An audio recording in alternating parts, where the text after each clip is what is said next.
นี่คือรายการเรียลลิตี้ตามหาน้องๆที่มีความสามารถทางด้านการฮ้อง การเต้น แรป และการแสดงเพื่อเข้าร่วมเดบิวต์เป็นศิลปิน และมีโอกาสสร้างสรรค์ผลงาน สู่วงการบันเทิง โดยรูปแบบการออดิชั่นจะมีอยู่2ช่องทาง 1. School Roadshow Audition คือการออกตามหาน้องๆเพื่อเข้าร่วมแข่งขัน 14 โรงเรียนทั่วประเทศ 2. Online Audition คือการส่งคลิปวิดีโอความสามารถพิเศษของน้องๆเพื่อให้ทางคณะกรรมการคัดเลือกจะมีเพียงแต่ 16 คนสุดท้ายเท่านั้นที่จะมีโอกาสเข้าร่วมเทรนนิ่งกับโค้ชที่มีคุณภาพบ่ว่าจะเป็นโจโจ้มิราเคิลโอล่าแบล็กไอตอดลีนาลูกน้ำธิดาลัดและกาก้าปังลาวเพื่อเตรียมความพร้อมเป็นศิลปินและชิงเงินรางวัลหลายกว่า100 ล้านกีบและโรงเรียนทับอิฐที่พวกเขาจะออกตามหาไอดอลคนใหม่นั่นก็คือโรงเรียนศิลปะแห่งศาสตร์น้องๆจะนำความสามารถพิเศษอย่างมาโชว์แด่นั้นเข้าไปรับชมกันเลยสบายดีขอต้อนรับประธานและน้องเข้าสู่รายการ OEC Teen Idol แน่นอนเลยแล้วพวกเราจะได้มาเฟ้นหาเอาน้องๆที่ว่ามีความสามารถนอกจากจะเป็นทั้งการเต้นการฮ้องการแรปการแสดงต่างๆนอกจากจะเป็นความสามารถใดๆก็ตามแต่ของน้องเพื่อที่จะซอกหาน้องไอดอลคนใหม่นั่นก็คือ OEC Teen Idol คนทำอิฐของประเทศลาวที่จะได้ทำเงินรางวัลหลายกว่า100 ล้านกีบและมื้อนี้นะข้าพเจ้ามิตรภาษาผู้สวงหรือว่าไอมิตรนะครับนาทีเป็นพิธีกรบาหาน้องๆเนาะอยู่ที่โรงเรียนศิลปะดนตรีแห่งชาติในครั้งนี้การคัดเลือกหรือว่าการออดิชั่นของพวกเราในเทือนี้เนาะมีน้ำกันถึง2รูปแบบน้ำกันว่าจะเป็นทางรูปแบบออฟไลน์ก็คือพวกเราจะได้มีการลงไปในแต่ละโรงเรียนเนาะหลายถึง14โรงเรียนทั่วประเทศเนาะแล้วก็ยังจะมีการลงทะเบียนหรือว่าการออดิชั่นแบบทางออนไลน์กันนำอีกน้องๆสามารถที่จะส่งคลิปวิดีโอของตนเองเนาะที่ว่าโชว์ความสามารถเนาะเพื่อจะร่วมออดิชั่นได้ผ่านทางเพจ Facebook ของ OEC Drink Station กันนั่นเองซึ่งว่าแน่นอนการแข่งขันของพวกเรากำลังจะเริ่มขึ้นแล้วนอนในการที่จะซอกหาผู้ที่จะมีความสามารถครบด้านที่จะมาเป็น OEC Teen Idol คนจะมีของประเทศลาวและก็บอกเลยว่าในตอนนี้หมายเลขหนึ่งของเราเพิ่นเกี่ยมพร้อมกันแล้วเพิ่นจะมาโชว์ในการลิ้นกีตาร์พร้อมด้วยห้องเพลงขอเสียงดังๆให้กับหมายเลขหนึ่งน้องอนุสรณ์สบายดีขนาดกรรมการเนาะน้องสื่อเท่าอนุสรณ์เทพผู้ไซเนาะอายุ16 ปีเรียนอยู่ศิลปะปี 2 กีตาร์มินิซิมาห้องเพลงเนาะ I'm Not the Only One เนาะของแซมสมิธเนาะเป็นอย่างจึงเรื่องมาลงประกวดในโครงการนี้เป็นความฝันน้องแบบอยากเป็นไอดอลแบบสไตล์ยุคใหม่ๆเป็นแบบอยากเป็นยุคใหม่สร้างใหม่ขึ้นใหม่เนาะแล้วความฝันที่อยากเป็นแม่นอย่างเป็นนักศิลปินที่มีผลงานหลายๆ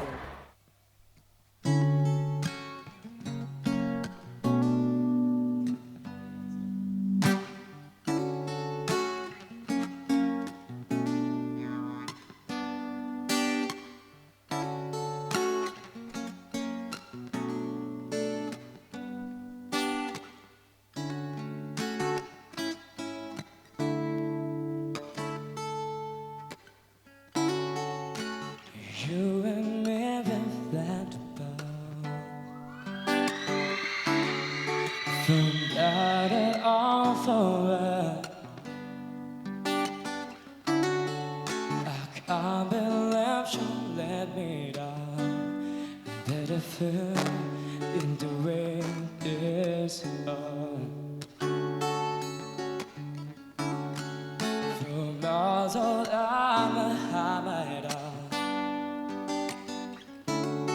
I'm denying everything.Which is gonna be over now,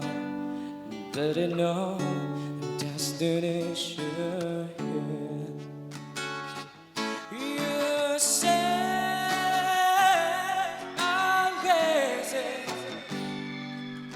'cause you don't think I know what it's like, but.You call me baby, I know I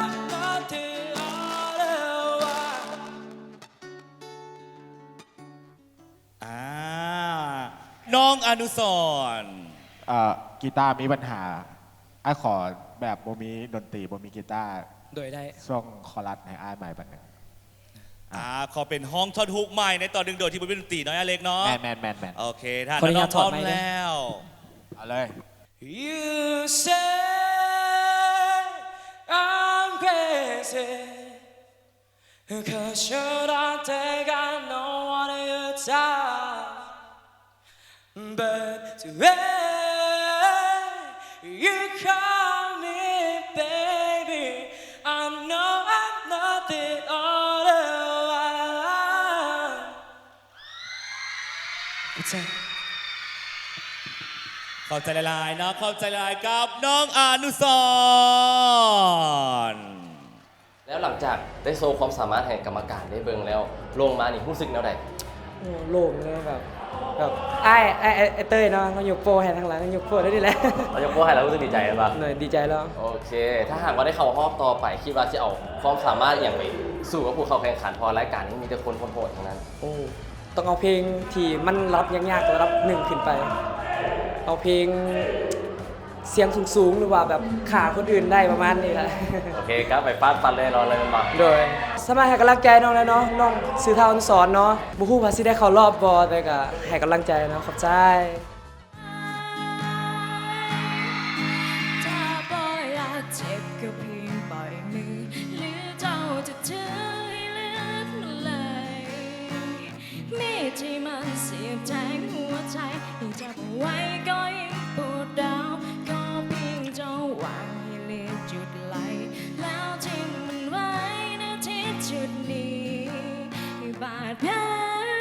มันหายดีให้เจ้าหลุดพ้นวินาทีนี้ที่เจ้าเกือบตายเวียงจันทร์เวียงจันทร์บ้านเฮาอายุมันยืนยาวคู่ดินและฟ้าคนเวียงจันทร์ผ่านไฟเลือดและน้ำตาถวายชีวิตหักษาพระสุธาเวียงจันทร์เวียงใจ เวียงจันทร์เบิกบานสง่าราศีเขตแดนแคว้นนี้บ้านเฮาฟังใจ เวียงจันทร์เจ้าเอ๋ยเบ่งบานก้าวไป เจ้าเป็นมิ่งขวัญใจภาษาลาวของเฮาเอ่ย น้องปาลินา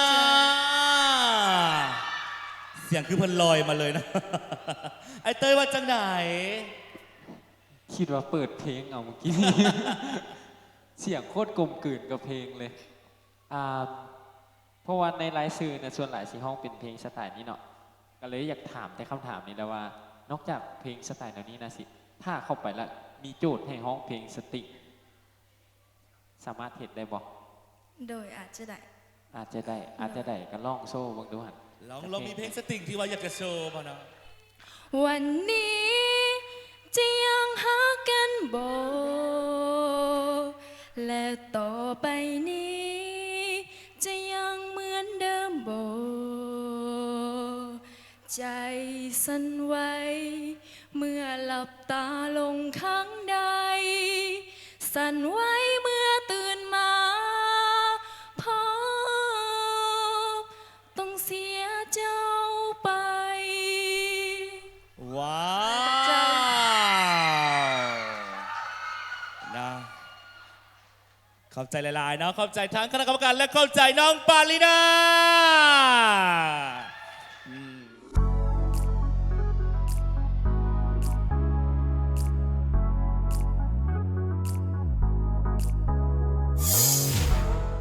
สวัสดีทุก กคนมื้อนี้เป๊กับพาทุกคนมาที่โรงเรียนศิลปะนั่นเองซึ่งว่ามื้อนี้ก็แต่งตัวมาเข้าทีมโออิชิเลย ได้ยินว่าโรงเรียนนี้มีแต่คนมีความสามารถเดี๋ยวเฮาไปตามหากันเลยว่าผู้ใดจะเป็นทีนไอดอลของโรงเรียนนี้ไปกันเลยอ่ะตอนนี้รู้สึกว่าเห็นแล้วน้องๆกำลังซ้อมอยู่เลยนี่สวัสดีน้องๆขอเวลาแป๊บนึงได้บอโดยแนะนำตัวให้ได้ฟังแน่ สบายดีน้องซื้อทิพย์อักษรอายุ 14 ปี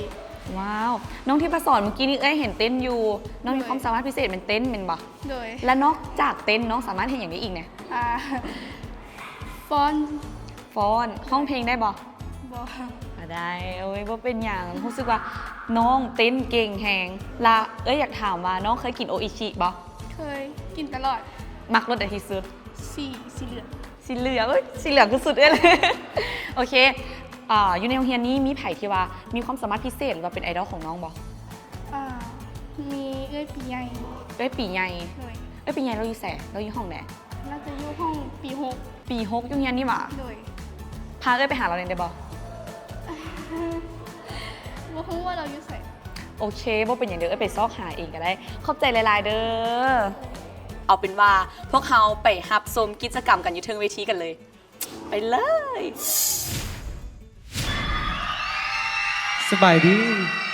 น้องมีชื่อว่าพุทธเสนวงคำตาเนาะปีนี้เรียนอยู่ปี 4 แล้วก็จะมาห้องบทเพลงฝังลมหายใจเป็นตั้งแต่กะหับฟังจะเก็บมันฝังลงในพื้นดินให้มันจบสิ้นลงไปในวันนี้ทิ้งเรื่องราวความหักที่เฮามีฟังภาพที่มีแต่เฮาอยู่ด้วยกันแต่มันก็ยังลืมเจ้าบ่ได้เลยต้องพาหัวใจออกแล้วฟังมันลงไปและคอยได้หยุดหายใจแล้วฟังเอาไว้ลงไปมันถึงจะเรื่อง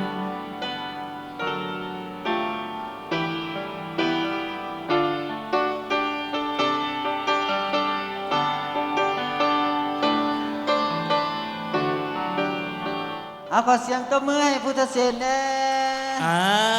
นะครับหมายเลข 7 คณะกรรมการของพวกเราเนาะมีคำเห็นว่าแนวใดเนาะ นอกจากเล่นดนตรีห้องเพลงเฮ็ดอย่างได้แน่จะว่าคันสิให้ไปเป็นสายการแสดงบอหรือว่าอย่างจักอย่างหนึ่งนอกจากห้องเพลงกับเล่นดนตรีสามารถเฮ็ดได้บ่ เป็นการแสดงน้องบ่ปานใดเป็นคนขี้อายนิดนึง ขนาดที่อายยังมาแข่งเด้ก็เป็นว่าบ่อาย มือนี้กล้าแล้วมือนี้ โดยเจ้าขอบใจคณะกรรมการหลายๆ รู้สึกได้โชว์ความสามารถตัวเองแบบย่างไหนกันนิดนึงที่สึกกันเต็มที่แล้ว แล้วคิดว่ากรรมการสิมักในผลงานเขาบ่ ก็ยังบู แต่ว่าเราต้องให้เป็นการตัดสินของคณะกรรมการเนาะ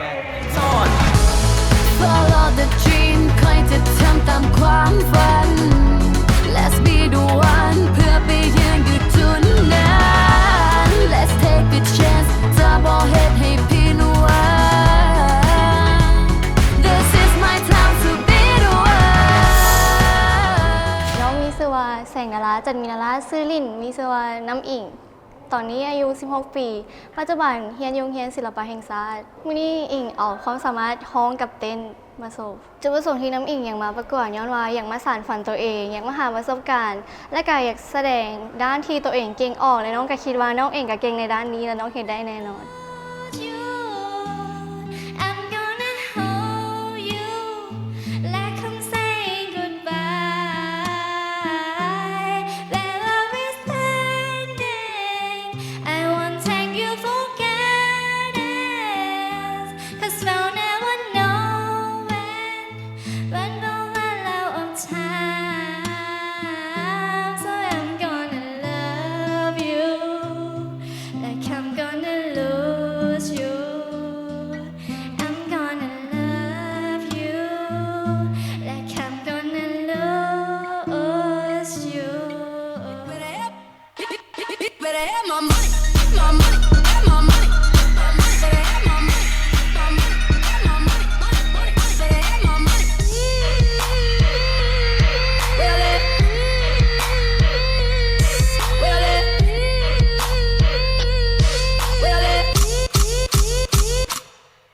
like you forgot. Bitch, better have my money. ว้าวเข้าใจน้องหลายๆเนาะอาจารย์ว่าจังไหนเนาะ โอ้เป็นธรรมดาเนาะ ขอบใจจ้ะ เฮียนอย่างเฮียนห้อง เฮียนห้อง โอ้แต่อาจารย์เห็นหลานทุกเทื่อนี่บุทรงสิมาเต้นแนวนี้ ชมเชยหลานก็แสดงความสามารถแล้วมั่นใจอาจารย์ชมเชยเนาะแล้วการห้องเพลงกับชมเชยหลานที่ว่าหลานเอาเพลงสากลมาห้องที่ว่าดีเนาะดีถึงที่ได้สำใดกะยาที่ว่าหลานมีความมั่นใจในการห้องเพลงสากลให้สืบต่อเด้อ ได้ขอบใจ สืบต่อเพลงสากลเนาะมีความมั่นใจขอเสียงตบมือแล้วเด้ไอ้เต้ยเดี๋ยวเอามาสิถาม ออก ต่อ มานี่ก่อนกรรมกรนะคณะกรรมการยังจะมีแนวถามอยู่ เห็นอยู่ในแบบสมัครว่ามีแลบนะวะ อ๋อสามารถแรปได้นะมี ลองมึงดูก่อน จักหน่อยหนึ่งนะตอนนี้ แลบได้ไอเล็กให้ผ่านเลย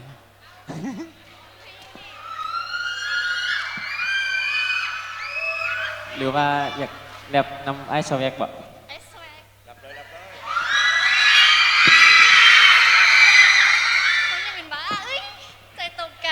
เขาเนื้อคู่ยาว ตามที่น้องเพื่อนว่าเพื่อนอยากร้องเพลงของข้าพเจ้าเนาะเพลงคนนี้อย่างนะฮักเป็นบ้าเลยโอเคเห็นจุดชักกลับมาตัวใครเองก็แอบอายแต่สุดท้ายนางสิดาวบ่เลือกอสูรให้อยู่เคียงข้างกายอุตส่าห์คิดว่าเฮาสิได้อยู่บนไหนกัน แต่เคยกันลืมไปว่าสาวหลงพับบางเข้าใจดังอาจจะมองเป็นทุกคนแต่เน้นๆคือคนงามเขาอาจต้องการคนชึกชนมาเพราะเงินอันจนซานแต่หัวจนลำคาญเห็นไหมเห็นทางค่ะ จังหวะผู้ชายหน้าหวานๆอยู่ที่หลงพับบางคนลมเจ้าเป็นตื้อเขายังดื้อไปหักเจ้า เมสเซจก็เป็นมืออะไรจริงขอเสียงตบมือให้น้องนะ ว้าวเข้าใจไอ้สแวกแล้วก็ต้องเข้าใจหลายๆน้องสาวน้อยหลากหลายความสามารถกับในตอนนี้น้องแซงดาราน้องมีนามาน้ำอีก ว้าว รู้สึกว่ากรรมการนี้ให้ความสนใจน้องหลายอยู่ทางเวทีให้เฮ็ดหลายๆอย่างเลยหลังจากลงมาแล้วได้โชว์ความสามารถแล้วตัวเองรู้สึกจะได้วันนี้รู้สึกว่าภูมิใจเลยที่ตัวเองเห็นได้แล้วก็กล้าแสดงออกเพราะว่าตอนยังไม่ทันได้ขึ้นไปก็รู้สึกตื่นเต้นเพราะว่าย่านตัวเองเห็นบ่ได้เพราะว่าย่านคนอื่นบ่ให้แต่พอเห็นได้แล้วลงมามีแต่คนย้องอีกอะรู้สึกว่าโคตรดีใจแล้วก็โคตรภูมิใจที่ตัวเองเห็นได้ให้กำลังใจอีกไงเด้อถ้าอีกได้เข้าห้องสัญญาว่าจะเฮ็ดให้ดีที่สุดและจะพยายามในโอกาสหน้าและก็ต่อๆไปและตอนนี้คนที่ผ่านเข้ารอบคนที่หนึ่งได้แก่น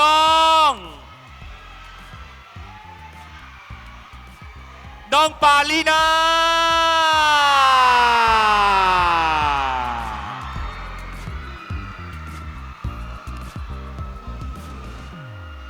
และในตอนนี้ผู้ที่ผ่านเข้ารอบคนที่สองได้แก่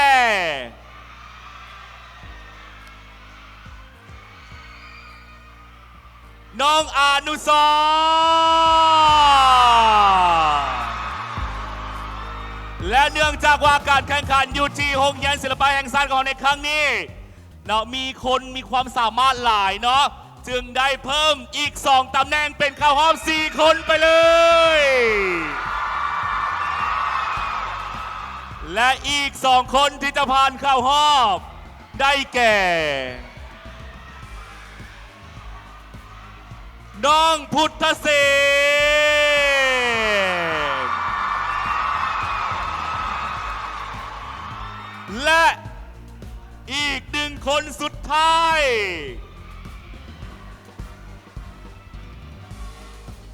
น้องแซงดาราหรือว่าน้องน้ำอิงนั่นเองขอแสดงความยินดีกับทั้ง4น้องที่ได้ผ่านเข้ารอบต่อไปในตรงนี้ขอเสียงดังๆอีกครั้งหนึ่ง และนี่ก็คือ 4 คนที่ได้เข้ารอบเป็นตัวแทนของเฮียนศิลปะนั่นเอง น้องๆทุกคนเก่งหลายเนาะ และอยากจะถามว่าน้องๆฮู้สึกจังไหนที่ว่าได้เป็นตัวแทนของเฮียนไปประกวดรอบต่อไป โดยกระหูซื้อกับดีใจแล้วก็ภูมิใจร้ายเนาะที่ว่าได้เป็นตัวแทนของเฮียนเนาะเพราะว่าผ่านการคัดเลือกอะหลายคนแต่คือรู้สึกว่าดีหลายขอแห้งเสียกำลังใจจากเอื้อยน้องนักเรียนโรงเรียนศิลปะเนาะฝากเสียฝากส่งฝากให้หน่อยเด้อเดี๋ยวไปจะได้กับฝากเสีย และก็จบกันไปแล้วสำหรับการออดิชั่นไอดอลจากโรงเรียนศิลปะแห่งศาสตร์น้องๆมีแต่คนเก่งๆทั้งนั้นเลย และต่อไปพวกเขาจะไปออดิชั่นหาไอดอลคนใหม่ที่โรงเรียนมส.สาธิตน้องๆจะเอาความสามารถอย่างมาโชว์ได้นั้นไปเบิ่งกันเลย สบายดีสบายดีขอต้อนรับทุกท่านเข้าสู่รายการ OEC Teen Idol ข้าพเจ้าไอมิดปาซาครับนาทีเป็นพิธีกรเรามาค้นหาไอดอลคนใหม่กับน้องๆอยู่ที่โรงเรียนมส.สาธิตในมื้อนี้เนาะแมนไผ่จะเป็นตัวแทนและแมนไผ่จะเป็น OEC Teen Idol คนทวิตของประเทศลาวเนาะทุกคนพร้อมที่จะไปเข้าสู่การแข่งขันกันแล้วหรือยังและสำหรับหมายเลขหนึ่งเนาะเพื่อจะมาในการห้องเพลง Happier Than Ever เนาะกับน้องนิวสุริลาศ น้องมีชื่อว่าสุริรัตน์ภักก่อนคำชื่อหลินชื่อนิวอายุ 16 ปี มาจากโรงเรียนมส.สาธิต ปีนี้อยู่ชั้นปีที่ 6 แล้ว ความสามารถพิเศษก็คือห้องเพลง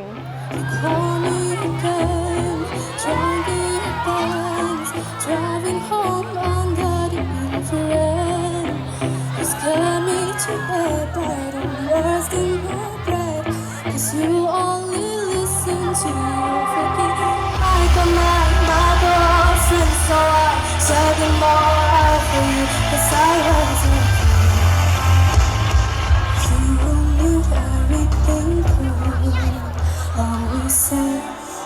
ทำตัวเหมือนควายที่ไปใส่ต้องมีเขาขอให้อยู่อย่างเฮาบ่มีเขาก็อยู่ได้เฮาเคยอยู่แบบนี้บ่ได้เป็นตัวทวงของไผยังมีหัวใจเฮาก็ใส่ของตัวเองน้องมีชื่อว่าเพชรสราพรมาแต่โรงเรียนสาธิตตอนนี้แมนเฮียนอยู่5/1 มหาทับ 1วันนี้จะมาห้องเพลง If I Got You อยากลองโชว์ศักยภาพของตัวเองแล้วก็อยากลองชิงใหม่ๆสินะยังไม่เคยแบบขึ้นเวทีหรือประกวดอย่างมาก่อนเลยก็อยากลองเบิ่ง But I don't want nothing Pretty in you, baby If I got you, baby Some people won't tell me When everything, but everything means nothing If I ain't got you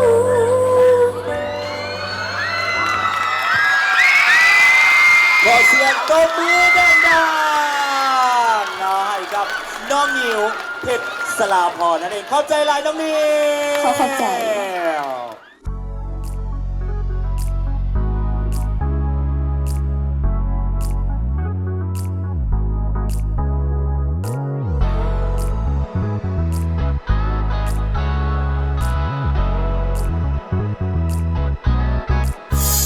สบายดี โดยน้องซื้อนางรัตนาพิมเสนเด้อชื่อลินชื่อมิ้นตอนนี้น้องอายุประมาณ 15 ปีเรียนอยู่ชั้นมัธยมปีที่ 5 วันนี้น้องจะมาร้องเพลงโซลงานเพลง Breast Part ของ Daniel Caesar โดยน้องอยากจะโชว์ศักยภาพของตัวเองแล้วก็หาประสบการณ์ใหม่ๆเพราะว่าน้องเป็นคนที่ขี้อายน้องก็เลยแบบอยากจะลองร้องเพลงเบิงบางทีมันอาจจะเปลี่ยนน้องให้เป็นคนอีกคนหนึ่งไปเลย โอ้ยสบายดีน้องมีชื่อว่านางรัตนาพิมเสนเนาะมาจากห้อง5/1ฝากกรรมการเอ็นดูและให้กำลังใจน้องเด้อ I just wanna see how beautiful you are. You know that I see it. I know you're a star. Where you go, I follow, no matter how far. You fly as a movie, then you're the best part.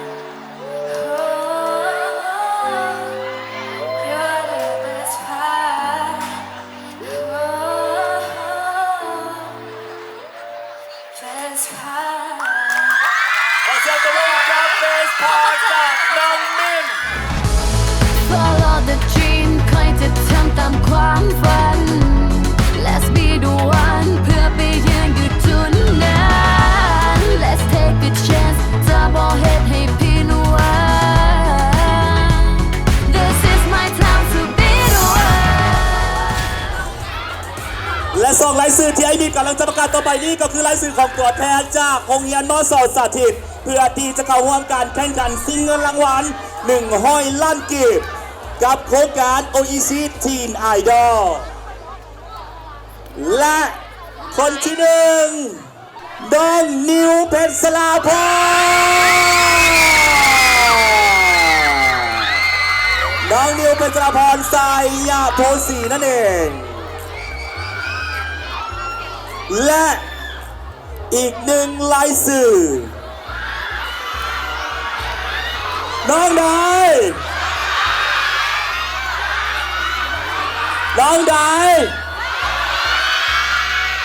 ลาลูน่าหรือน้องมิวและสองรายชื่อนี้เป็นผู้ที่จะได้ผ่านเข้ารอบต่อไปและจบกันไปแล้วสำหรับการออดิชั่นหาไอดอลคนใหม่ที่โรงเรียนมอสอสาธิตและโรงเรียนสุดท้ายที่พวกเขาจะไปออดิชั่นใน EP นี้นั่นก็คือมอสอเวียงจันทน์น้องๆจะเอาอีหยังมาโชว์กันแน่ไปเบิ่งกันเลยสบายดีทุกคนวันนี้กลับมาพบกับเป๊กแล้วเนาะซึ่งว่ามื้อนี้เป๊กพาทุกคนมาที่โรงเรียนมอสอเวียงจันทน์นั่นเองซึ่งว่ามื้อนี้เฮาก็ยังอยู่กับภารกิจตามหาโออิชิทีนไอดอลอยู่คือเก่าเนาะโอเคเดี๋ยวซั่นเฮาไปจอบเบิ่งน้องๆกันเลยว่ามื้อนี้เฮาจะได้ดาวจากดวงเฮาลองไปเลาะเบิ่งอ้อมๆแถวโรงเรียนเบิ่งเนาะรู้สึกว่าเจอหลายคนที่สะดุดตาแต่ว่าเฮาก็ยังบ่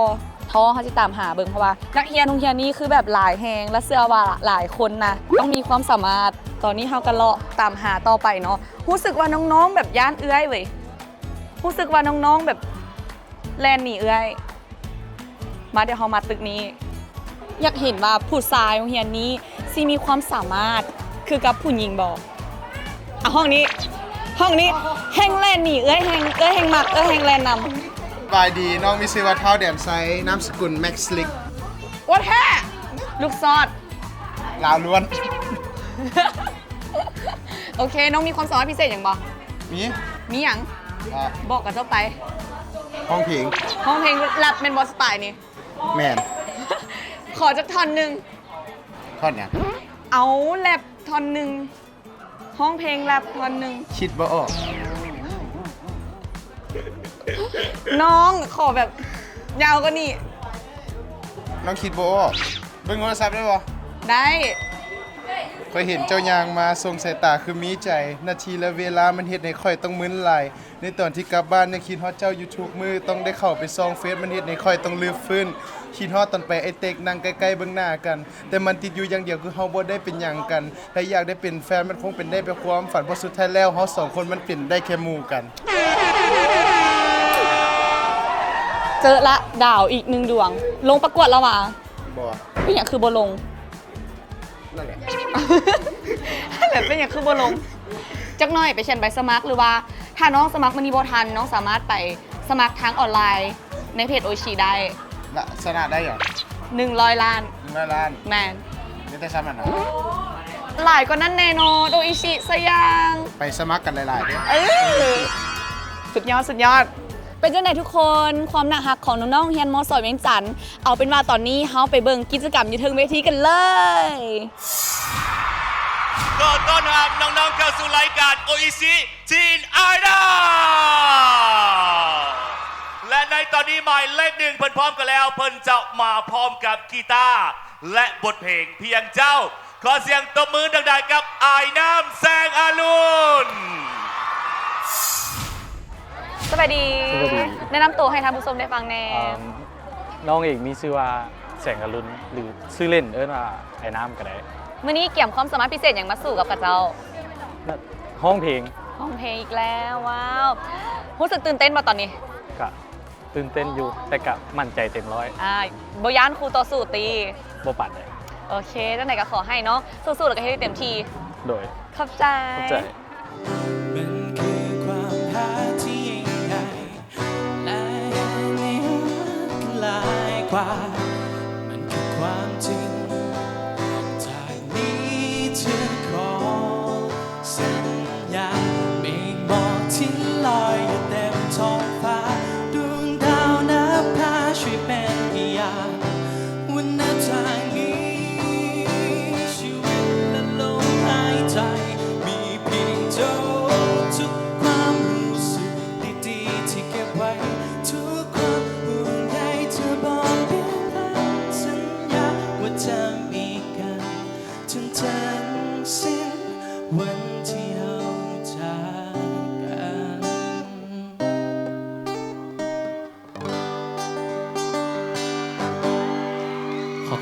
อเสียงดังๆให้กับน้องอายน้ำ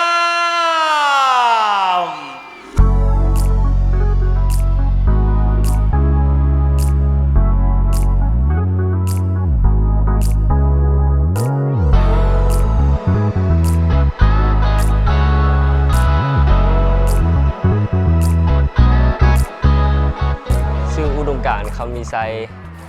เฮียนอยู่ม.2 เวียงจันทน์ปัจจุบันอายุ 16 ปีเฮียนอยู่ชั้นม.6 มื้อนี้แมนน้องเลือกมาห้องเพลงน้องเลือกเป็นเพลงแมนภาคสุดท้าย ภาพสุดท้ายของสองเฮานั่นคือเจ้านั้นปันใจให้กับเขาคนคนนี้ยังคิดถึงทุกเวลาบ่อาจจะย้อนเวลากลับไป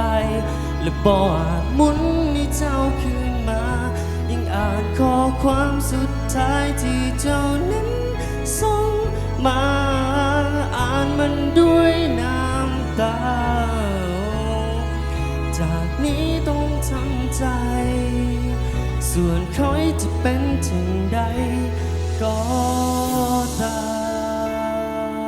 มลมเอ่ย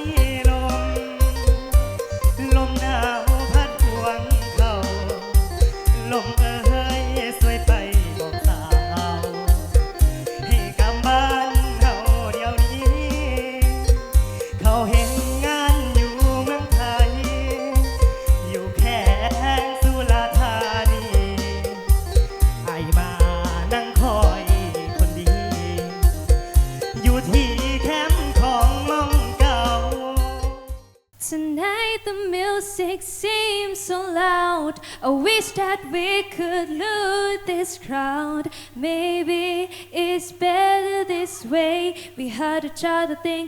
to want to say. We could have been so good together. We could have been distant forever. But now who's gonna dance with me? Please stay, and I'm never gonna dance again. Guilty feet have got no rhythm, though it's easy to pretend. I know you're not a fool. I should've known better to cheat the friends and waste the shakes that I've been given. So I'm never gonna dance again the way I dance with you.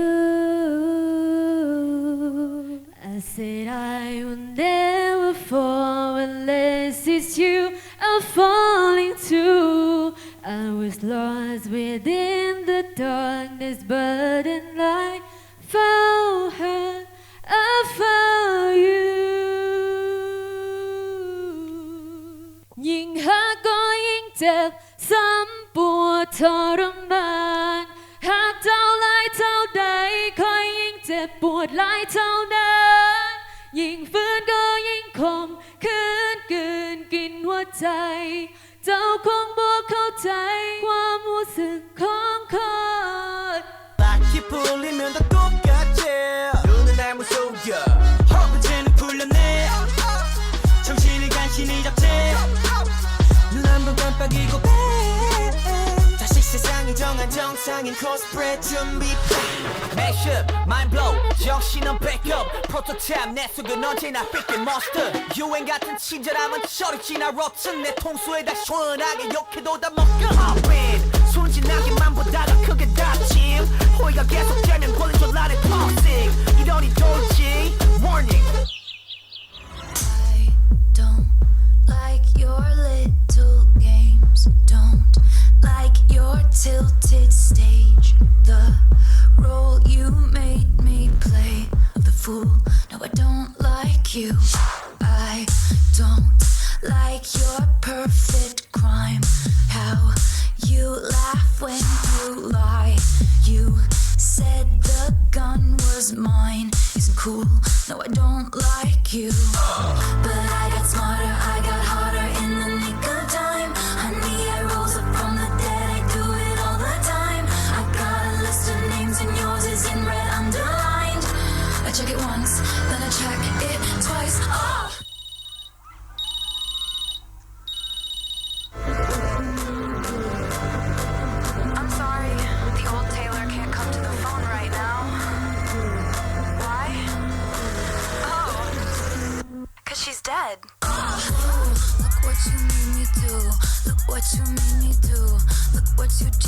me do. Look what you just made me do. Look what you made me do. Look what you made me do. Look what you just made me do. Look what you just made me do. Look what you made me do. Look what you made me do. Look what you just made me do. Look what you just made me do. Look what you made me do. Look what you made me do. Look what you just made me do. Look what you just made me do.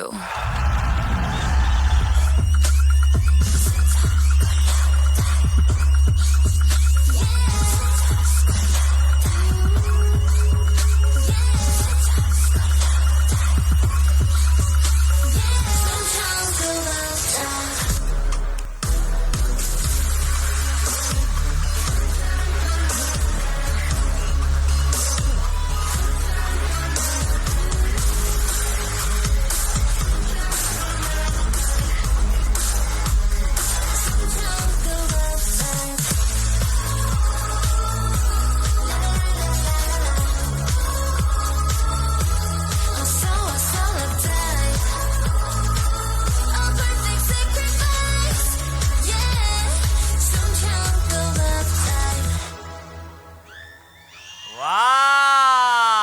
ว อันนี้ตอนนี้คณะกรรมการมียังอยากถามบ่เนาะไอเซอร์ นอกจากเต้นแล้วน้องเห็นอย่างได้อีกไง โดยนอกจากจะเต้นแล้วกะสามารถแสดงได้แต่ยังบ่แข็งพอแล้วกะห้องเพลง รู้สึกว่าตัวเองถนัดตัวใดก่อนห้องเพลง รู้สึกว่าตัวเองถนัดเต้นหลายกว่าโดย นอกจากนี้เดนอกจากนี้เด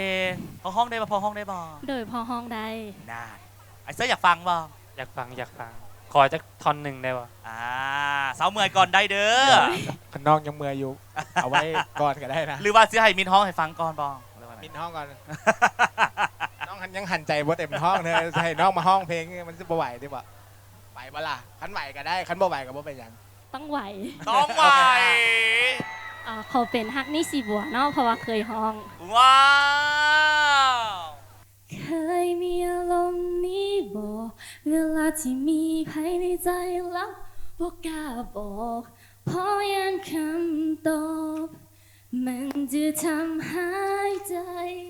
โอ้เก็บไว้ในใจจนหนัก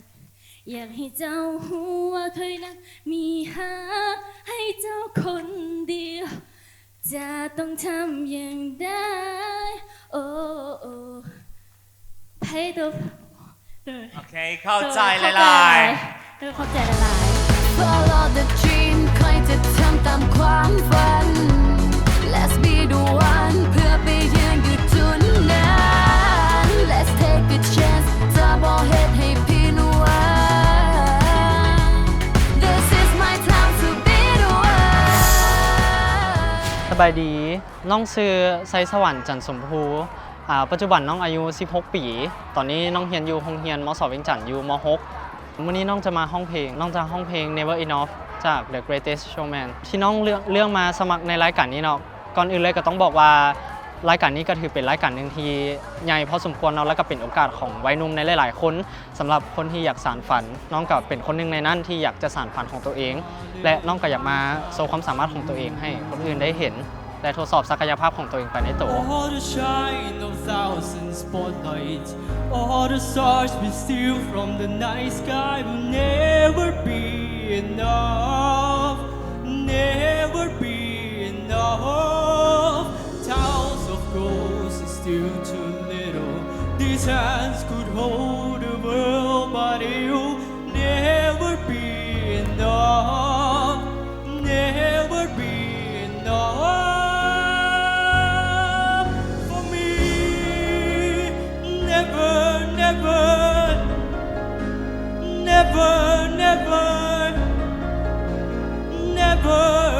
for me,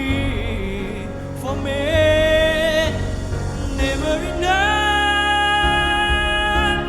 never enough, never enough for me, for me,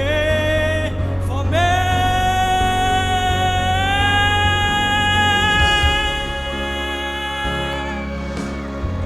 All the stars we steal.เข้าใจ ว้าวน้อง ดี๋ยวมาฟ้าไป คณะกรรมการมียังคอมเมนต์มาเนาะ อยากฟังเพลงลาว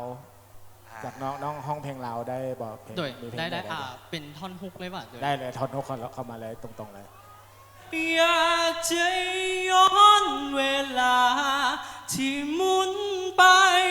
เพื่อแก้ไขเรื่องราวที่ผ่านมาพอเจ้ามีน้ำตาและต้องจากลาเพราะว่าเสียใจเข้าใจ สุดยอดลายเนาะแล้วตอนนี้ขอเสียงตบมืออีกครั้งหนึ่งนะครับ Never Enough เนาะผู้ที่จะได้ผ่านเข้ารอบต่อไปน้องที่หนึ่งได้แก่หมายเลข22น้องตาโมกและคนที่สองที่จะได้ผ่านเข้ารอบหมายเลข7น้องไซสว่าง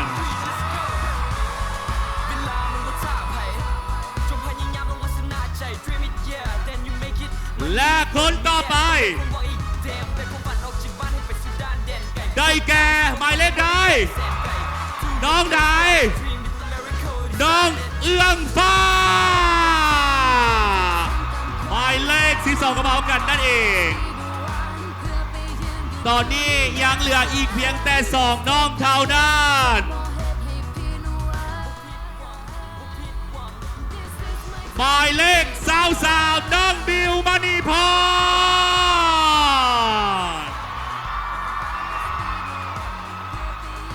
และตอนนี้เหลือเพียง1รายชื่อหมายเลขใดหมายเลขใดหมายเลข21น้องบุญมีและนี่ก็คือ5รายชื่อผู้จะได้ไปต่อกับโครงการ OEC Teen Idol ผู้ซื้อจะไหนที่ว่าได้ผ่านเข้ารอบ เป็นตัวแทนของเฮีย1 ใน 5 โดยก็ก่อนอื่นเลยก็ต้องรู้สึกตื่นเต้นหลายเพราะว่าบ่คิดว่าตัวเองสิได้คือกันเลยครับแต่ว่าผู้เข้าแข่งขันทุกคนก็ล้วนแต่แล้วแต่มีความสามารถน้องเขาได้ก็ถือว่าโชคช่วยในส่วนหนึ่งว่าก็ขอบใจทางคณะกรรมการหลายๆและผู้ชมเนาะโดยที่ร่วมแห่งความใจเสียโดยแล้วน้องคิดว่ารอบต่อไปน้องสิพัฒนาความสามารถน้องได้อีกตื่มบ่โดยน้องคือว่าน้องจะสามารถพัฒนาได้แน่นอนเพราะว่ากลับไปนะต้องมีเวลาซ้อมอีกหลายและยังได้ไปเทรนกับนักร้องอาชีพกับอีกหลายๆคนโอเคสั้นก็ขอให้น้องโชคดีในรอบต่อไปเด้อขอบใจและ EP ทบิดนี้เฮาได้น้องๆคนเก่งเข้ารอบหลายถึง11คนและเฮามาลุ้นน้ำกันว่า EP ต่อไปพวกเขาจะเป็นค้นหาไอดอลจากโรงเรียนใดและเฮาจะมาลุ้นกันต่อว่าน้องๆคนใดจะสามารถผ่านเข้ารอบได้แน่และอย่าลืมติดตาม EP ต่อไปกับรายการ OEC Teen Idol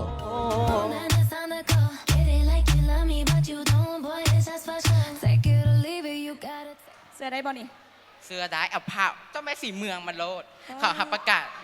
พุทธโจเป็นหูปภาพที่คอยนำบัวอาจจะลบออกมันเห็นให้คิดถึงช่วงเวลาที่เฮาทั้งสองนั่นคือศพก่อนในกินอายของความเป็นเจ้าน้ำตา